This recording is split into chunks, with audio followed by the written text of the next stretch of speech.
Hello, I'm R.A. Spratt, and I want to welcome people joining us this week on the Yoto podcast platform. Now, just so you know, most of the bedtime stories I tell here are standalone stories. But over the last year, we have been dipping in and out of the epic story of Odysseus, the hero from ancient Greek mythology. And this week, I'm going to be telling the second last installment of that tale. So if you can jump in right here, that'll be fine. I'm sure you'll pick it all up. But if you did want to go back to the beginning and start from the first episode, you can search back through the episodes. The first episode's called Odysseus, as told by Nanny Piggins, and it dropped on January 8th, 2025. Or you can go back and listen to any of the other episodes. You're going to find fairy tales, myths, legends, and mysteries. I hope you enjoy them all. Now let's get into it.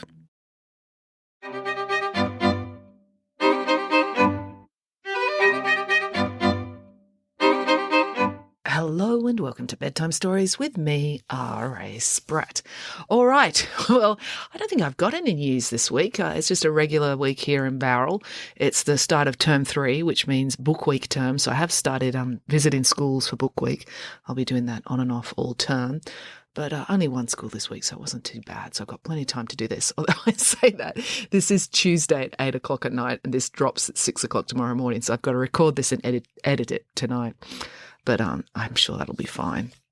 So let's just get into today's story. This is a story that a listener suggested I do. They were asking me to do Nemesis and Psyche. And I looked up Nemesis and I couldn't really figure out a story that would work. So I decided to just stick to Psyche.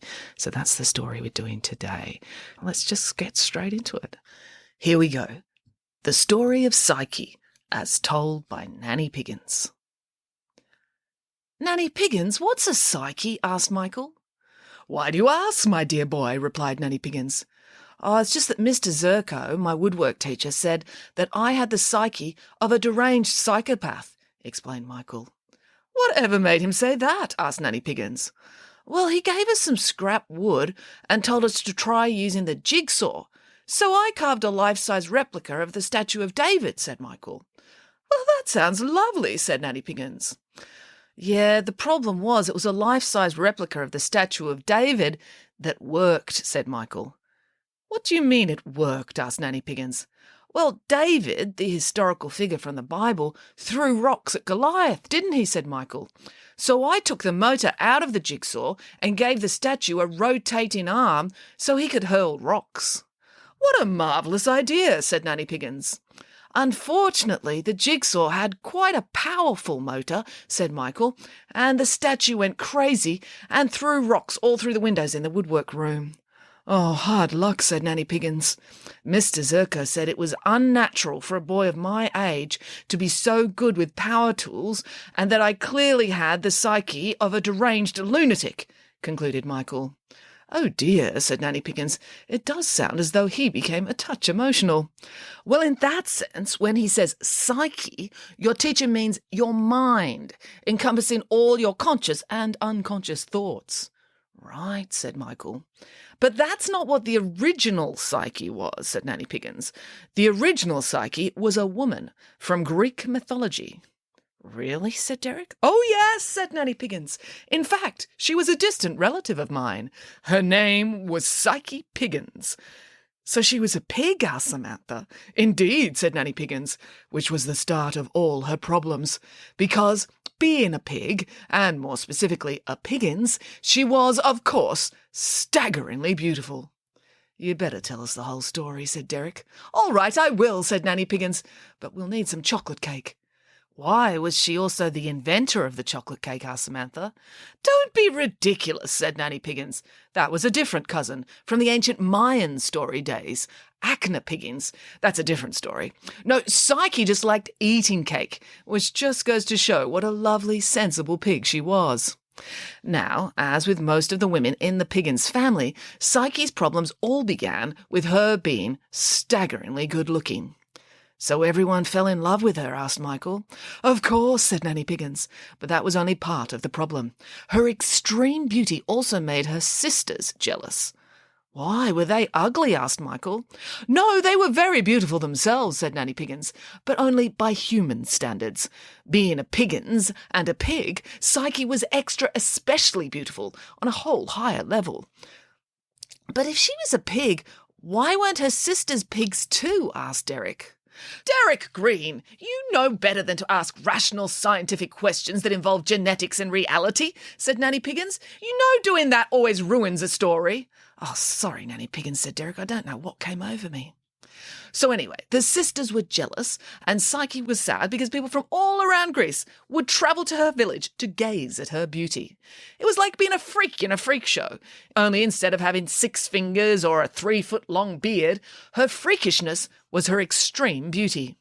People admired her so much they thought she must be part god, perhaps a human incarnation of the most beautiful of all the gods, the goddess Venus. But she wasn't human, she was a pig, said Derek. Derek, snapped Nanny Piggins. Oh, sorry, Nanny Piggins. I'll stop being logical now. I just forgot myself for a moment. Now, as you know, the ancient Greek gods all had anger management issues, continued Nanny Piggins. When Venus found out that people down on Earth were worshipping a pig who they thought was her, she was livid. She ordered her son to go and punish Psyche. How? Asked Samantha. Well, you see, Venus's son was Cupid, said Nanny Piggins, and Cupid was the god of attraction. He had a bow and arrow, and if you were shot by one of his arrows, that would cause you to fall in love.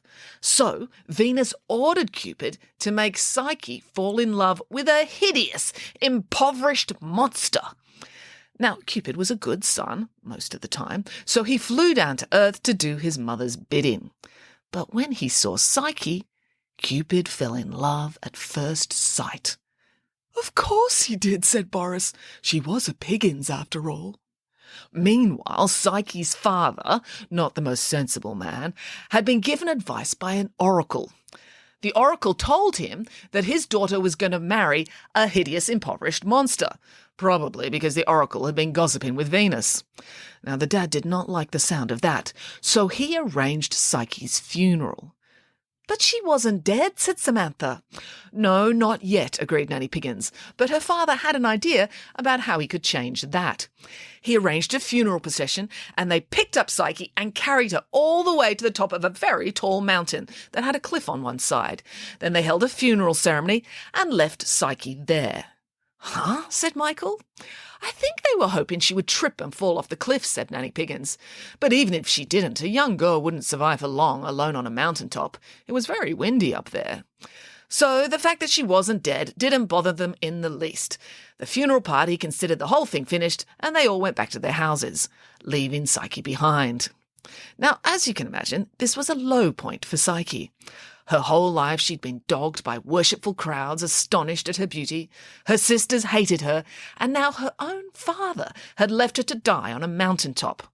And remember, helicopters had not been invented yet, so the chances of her being saved by a mountain rescue team were very slim indeed. So she was feeling very sorry for herself. Psyche was just about to sit down on a rock and have a good cry about it, when suddenly there was a very powerful gust of wind, and she was swept off the side of the mountain. Oh, no, said Samantha. Oh, I can't bear to watch, said Boris, covering his face, even though he was only listening to a story. Oh, no, said Nanny Piggins, this is not an oh, no situation. This is an oh, yes situation, because you see, the wind was Zephyros, the western wind. Cupid had sent him to carry Psyche safely to a beautiful meadow.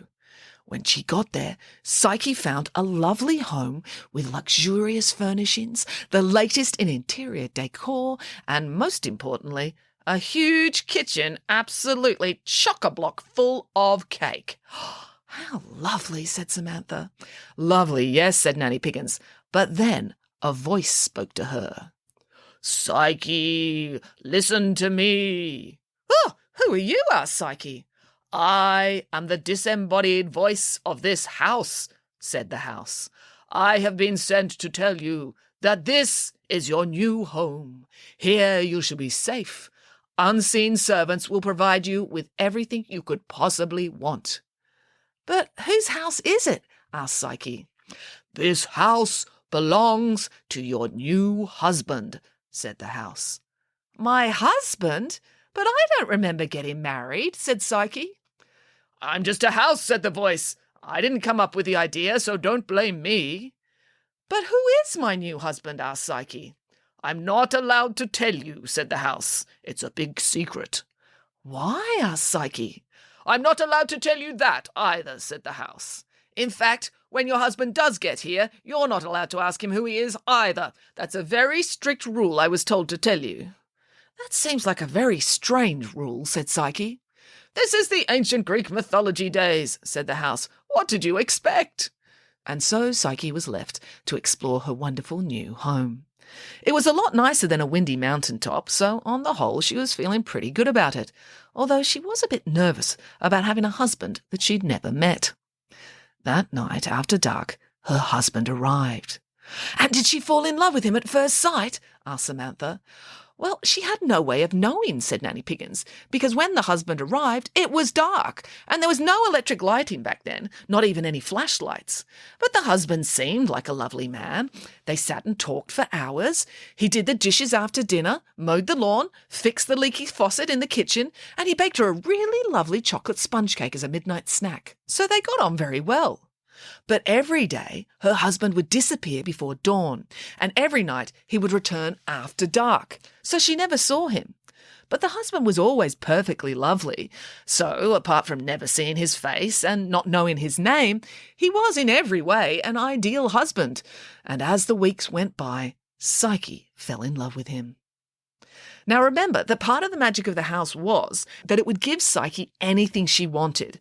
And during the day, while her husband was away, Psyche grew lonely. So one day she decided to ask the house to bring her sisters to her for a visit. "Are you sure?" asked the house. "I thought they hated you." "Oh, well, it's traditional for sisters to be like that," said Psyche. "I'm sure they love me really, deep down." If the house had had eyebrows, it would have raised them at this point. But the house was just a house, and it had to do as it was told. So the house got Zephyr to sweep up the sisters and carry them to Psyche's home. When the sisters arrived, Psyche was overjoyed to see them. It was lovely for her to have someone to talk to in the day. Other than the house, of course. But the sisters were not nice people.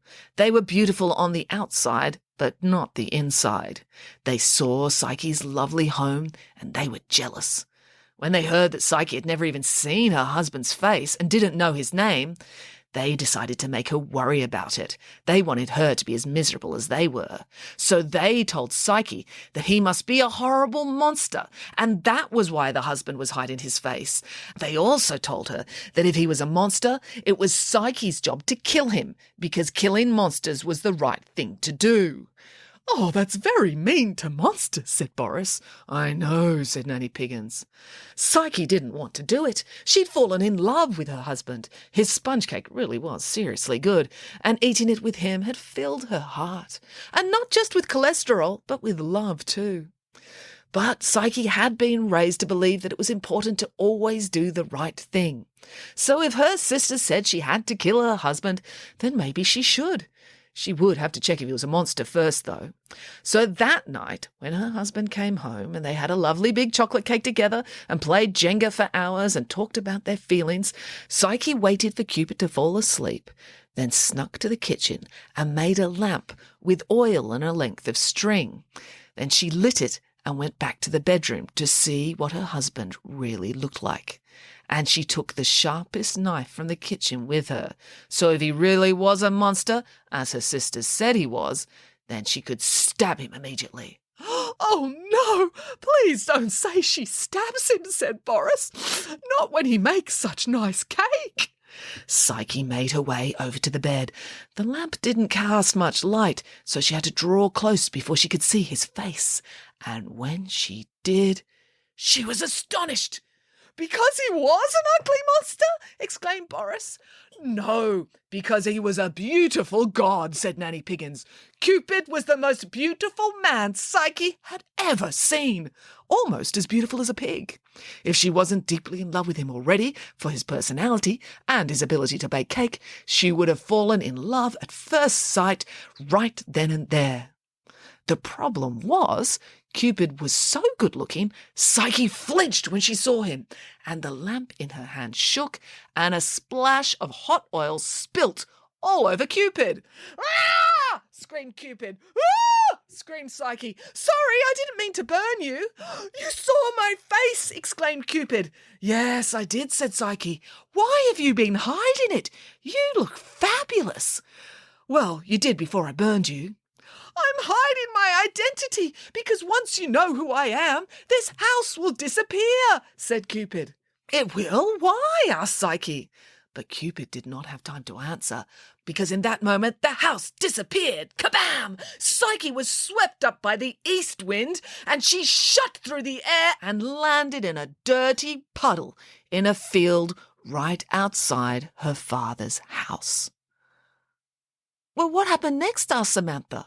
Well, she was devastated, said Nanny Piggins. But the story can't end there, said Michael. Oh, no, it doesn't. But it's rather a long story, so I'll finish the rest of it next time, said Nanny Piggins. All this talk of cake has made me very hungry for cake. So Nanny Piggins rushed off to the kitchen to make one. And as much as the children wanted to hear the rest of the tale, they were hungry for cake now too, so they followed after her. The end. All right, well, we'll leave it there.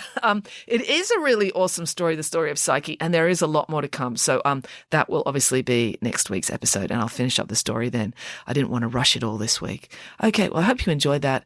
Until next time, goodbye.